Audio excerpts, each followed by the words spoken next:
আজ সকাল থেকে বীরভূমের রামপুরহাটে ফের অবৈধ উচ্ছেদ।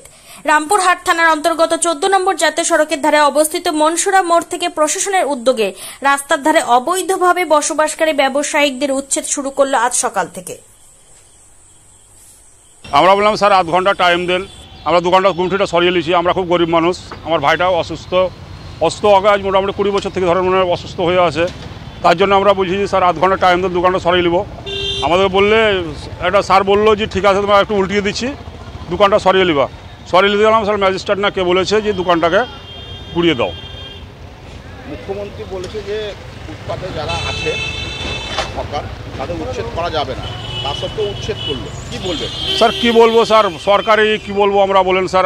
আমরা তো স্যার কিছু বলার নেই আমাদের। ওদের সবকে উচ্ছেদ করছে, তো আমাদেরকে উচ্ছেদ করে তো আমাদেরকে তো স্যার একটা কর্ম দরকার স্যার, একটা কাজ কাম যাই হোক একটু কোনো কিছু দরকার আমাদের স্যার।